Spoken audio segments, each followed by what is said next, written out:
Welcome to the deep dive. Today we're looking at something, something you probably use every day, but maybe don't think much about. It's in kitchens everywhere. Okay, let's unpack this. We are diving deep into the global market for dishwashing products. Yeah, seriously. Our source here is a pretty detailed market trends and forecast report from Cognitive Market Research. And our mission today, it's really to show you how this seemingly mundane market is actually, it's a huge, growing global industry.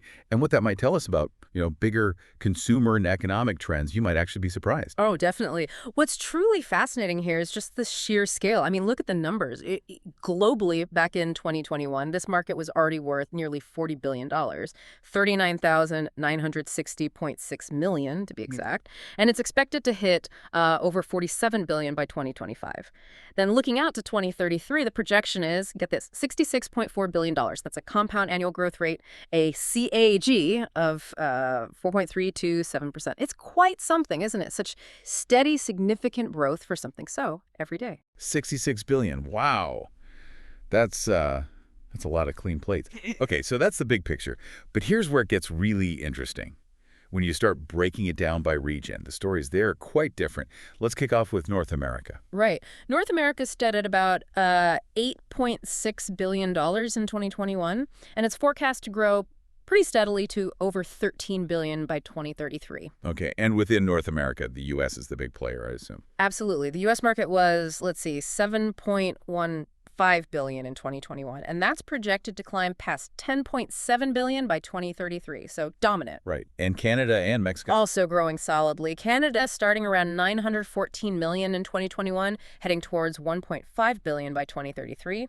Mexico started at $561 million, and it's looking to reach about $870 million by 2033. So North America, steady growth in a pretty mature market. What's driving that? Is it just more people, or are we changing how we wash dishes? That's a great question. In these mature markets like North America, you often see a shift in value, not just volume. So yeah, consumers might be moving towards, say, more premium products, maybe specialized ones, or, eco-friendly options are big now. Okay. So the growth isn't maybe as explosive as elsewhere, but it reflects subtle changes, maybe more dishwasher use, maybe just spending a bit more on products they think are better or greener, optimizing, you could say. That makes a lot of sense. Okay, let's hop across the pond to Europe. How does it compare? Europe's numbers. Yeah. Okay, it was valued around $7.35 billion in 2021, and the projection there is for it to grow to over $11.4 billion by 2033, also very solid. And within Europe, who leads the pack? Interestingly, Germany leads. It was about $1.4 billion in 21, heading towards almost $2.4 billion by 2033. Germany, huh? Okay. What about the UK and France? Both significant. The UK was $1.14 billion in 21, growing to over $1.8 billion. France started just under $1 billion, around $938 million, and is expected to reach $1.36 billion. And you've got Italy and Russia in there too? Yeah, Italy's projected to hit about $1.1 billion by 2033, Russia around $638 million. And just for contrast, a smaller player like Luxembourg, starting at $66 million, grows to about $87 million. Shows the range. Right, so comparing Europe and North America, similar story. Mature markets, steady growth. Pretty much, if we connect this to the bigger picture. Yeah. Yes, Europe and North America, they are mature economies. Growth drivers are often similar population changes, slight shifts in habits, maybe that move towards premium products we talked about. It's less about suddenly everyone starting to use dish soap and more about these evolving preferences. Got it. Okay, now, hold on to your hats, because the Asia-Pacific region is, it's a different story altogether. Oh, yeah. This is where the growth really accelerates. It was already the biggest market in 2021, right? Almost $17 billion. 16.98 billion, yes. Largest share. And it's projected to, I think the report used the word skyrocket, to over $30 billion by 2033. That's right. 30.028 billion. It's huge growth, almost doubling. Incredible. And China's leading that charge. China's massive. Started around $4.9 billion in 2021, forecast to reach nearly 8.85 billion by 2033. Japan, too. Strong numbers. Yep, Japan's significant. 2.6 billion in 21, growing to over 4.5 billion. Okay, but you mentioned India had the highest growth rate. Exactly. India shows really robust growth. It goes from about 2.1 billion in 2021 to over 4.1 billion by 2033. That's more than doubling. And yeah, the highest CAGR in the whole region. It's really taken off. Wow. And in South Korea, Australia, Singapore, Southeast Asia. All part of that rapid expansion story. South Korea hitting 2 billion, Australia over 1.4 billion, Singapore 1.3 billion, and Southeast Asia collectively going from 1.4 billion to nearly 2.7 billion. It's across the board, really. So this raises an important question. What's fueling this? Why is Asia Pacific exploding like this? Is it just more people getting access to running water in kitchens, or? It's a combination of powerful factors, really. For many of these economies, rapid urbanization is absolutely key. People moving to cities, getting modern kitchens. That often means switching to commercially produced detergents. Right. Then there's rising disposable income. Just more money in people's pockets allows them to buy these convenience products, focus more on hygiene, and just changing lifestyles, a move towards efficiency, modern living standards. So it's less about the premiumization we saw in North America and Europe, and more about basic, widespread adoption, a fundamental shift. Fascinating. Seeing those big economic trends reflected in something like dish soap sales. Mm-hmm. Okay, let's quickly cover the other regions. South America. South America, yeah. Market there was nearly 2.7 billion in 2021, projected to grow to just under 4.6 billion by 2033. And Brazil leads there. Brazil's the largest, yes. Starting around 970 million, heading towards 1.64 billion. Argentina and Colombia are also significant contributors, both projected to be in the $700 to $800 million range by 2033. Okay. Then the Middle East. Middle East market started at 2.3 billion in 2021, expected to reach about 4.6 billion by 2033. And Saudi Arabia is prominent. Very much so, growing from 630 million to over $1 billion by 2033. Turkey's also strong, aiming for 900 million, and the UAE shows solid growth too, heading towards 760 million. Right, and finally, Africa. Africa started smaller, around 1.68 billion in 2021. It's projected to grow to about 2.83 billion by 2033. And the key players there, Nigeria and South Africa. Correct. Nigeria expanding significantly from about 293 million to over 500 million. And South Africa leads the continent, starting at 703 million and projected to hit over 1.26 billion. Okay, so even in these regions with smaller overall numbers compared to Asia Pacific, we're still seeing consistent, widespread growth. It's happening everywhere. Exactly. So what does this all mean? We've just thrown around billions and billions of dollars for washing up liquid and dishwasher tablets. It really does show how these basic items are plugged into this huge, dynamic global economy, doesn't it? It absolutely does. This deep dive, it really mirrors those broader global trends we track.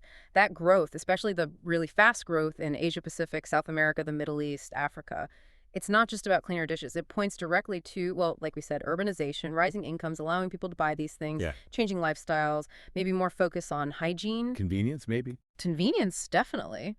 Maybe more dishwasher adoption in some places, or just that shift away from, older or homemade cleaning methods to manufactured products. It's a really powerful sort of microcosm of global development. You see it right there in this soap aisle. So maybe next time you're, doing the dishes, just think about it. These simple products, they can tell you a lot about huge economic and social shifts happening worldwide. What other everyday items might tell a similar story if you look closely? What stands out to you when you hear these numbers about how basic goods connect to these bigger narratives? Makes you think, doesn't it?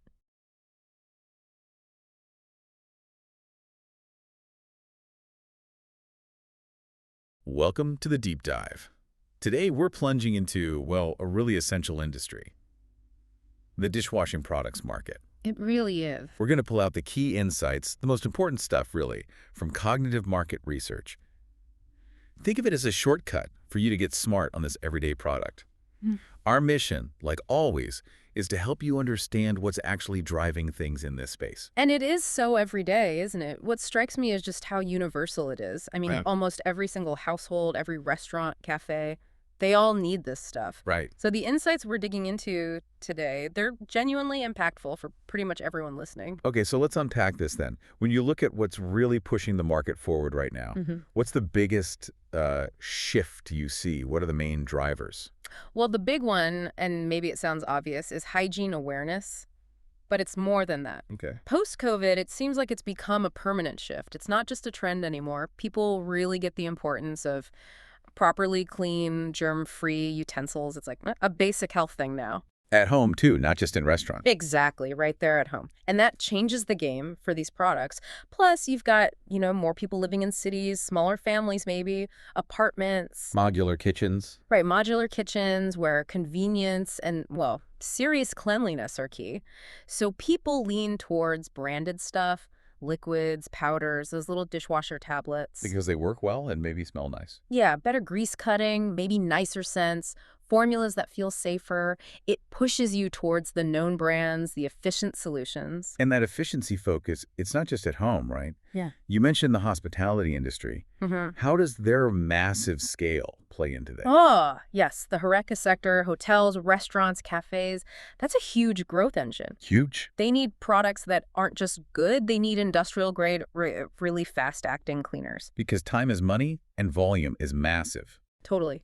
And food safety standards are incredibly strict. So they need stuff that works fast, handles high volumes, cleans perfectly, cycle after cycle. It creates this really solid, consistent demand for specialized, heavy-duty products, often quite different from your kitchen sink stuff. Okay, so hygiene, HoReCa demand.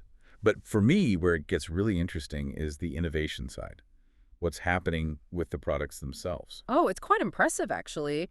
Brands are putting serious money into R&D. Like what are we seeing? Well, for instance, enzyme-based cleaners.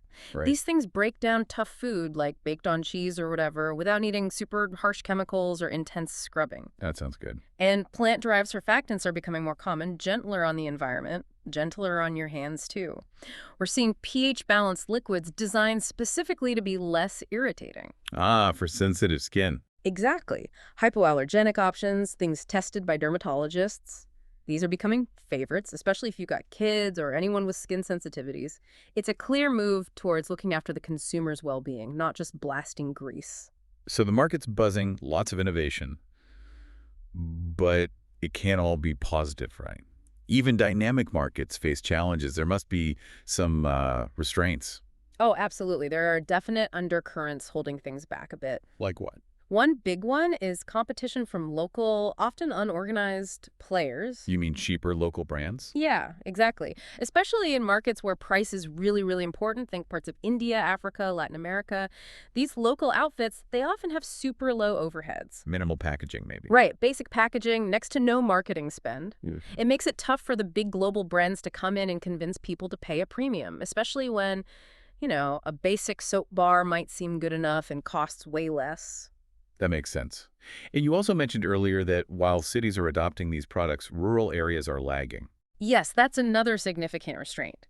Despite all the growth in urban centers, you go out into rural regions, and many people still rely on traditional methods. Like what sort of methods? Things like using ash or mud or just very basic detergent bars that aren't specifically for dishes. Why is that still the case? It's a mix of things, often just a lack of awareness that these specialized products even exist or why they might be better. Retail networks are weaker too, so the products might not even be easily available. And the cost perception again, I imagine. Definitely. There's often a strong perception that branded dish soaps are just too expensive, an unnecessary luxury. So it's a huge untapped market segment, but hard for the big companies to crack. Which leads us to maybe the most critical challenge. Environmental concerns. We hear a lot about chemicals in cleaning products. Yes, and it's a major issue here. The research points to chemicals like phosphates and sulfates in quite a few products. And those are bad because... Yeah. Well, they can cause real damage to aquatic ecosystems when they get into waterways. Think algae blooms that choke out other life by using up oxygen. Water pollution, basically. So there's pressure to change. Huge pressure. From regulators, but also increasingly from consumers who are just more eco-conscious now. People are demanding safer, greener products. It's forcing companies to rethink their formulas, to reformulate, maybe even phase out some of these problematic ingredients entirely. It's become a real test of corporate responsibility. Okay, so environmental pressure is a restraint, but it sounds like it's also sparking innovation, pushing things in a new direction. Exactly. It's a challenge, but also a massive opportunity. It's driving one of the biggest trends we're seeing now, the rise of eco-friendly and sustainable products. So what does that look like in practice? It's things like biodegradable formulas, products certified cruelty-free, non-toxic ingredients becoming standard, and packaging is a huge focus. Refills, Yeah. compostable stuff. Precisely. Refillable bottles, concentrated liquids so you use less packaging overall, compostable containers. Even things like solid dish soap bars are making a comeback, cutting out plastic bottles altogether. Zero waste options are moving from niche to mainstream pretty fast. And it's not just the what, but the how we buy, right? Yeah. The online side of things seems to be exploding direct-to-consumer brands. Oh, absolutely. That's another major trend. With more people shopping from home, especially over the last few years, online sales have boomed. Subscription boxes, too. Yep. Subscription models are thriving, and you have these nimble, digital-first brands popping up. They're really savvy with social media, using influencer marketing, pushing that sustainability message hard. And targeting younger consumers. Exactly. They're connecting directly with urban millennials, Gen Z people who respond to that eco message and the convenience of online. It's a real shakeup for the established players who relied on supermarket shelf space. Okay, one last trend. The link between the cleaning products and the machines themselves. Dishwashers are getting smarter. Yes, that's a crucial synergy. As dishwashers become more common, and they are, especially in developed countries, and among middle to upper income households globally, it creates specific needs. Needs for products designed for the machine. Precisely. You need detergents, tablets, rinse aids that are specifically formulated to work optimally in a machine environment. They're designed to boost cleaning power, sure, but also often to help reduce water consumption, prevent spots on glasses, things like that. So smart appliances demand smart cleaning solutions. You got it. The products have to keep pace with the technology in the appliance. Wow, okay. So wrapping this up, what this deep dive shows is that whether you're scrubbing pots by hand or programming your smart dishwasher, this market is changing fast, really fast. The big themes seem to be safety, definitely sustainability, and this push towards, well, smarter living. And just a reminder, all these insights we've been discussing today are drawn directly from that great research by Cognitive Market Research. And maybe just one final thought to leave with you. As we see this rapid move towards smart dishwashing solutions, one specifically designed to cut down on water use, what might that hint at for the bigger picture of water management in our homes, beyond just getting the dishes clean? That's a really interesting question to ponder. What are the ripple effects? Okay, that's all the time we have for this deep dive. Stay curious, keep exploring, and thanks for listening.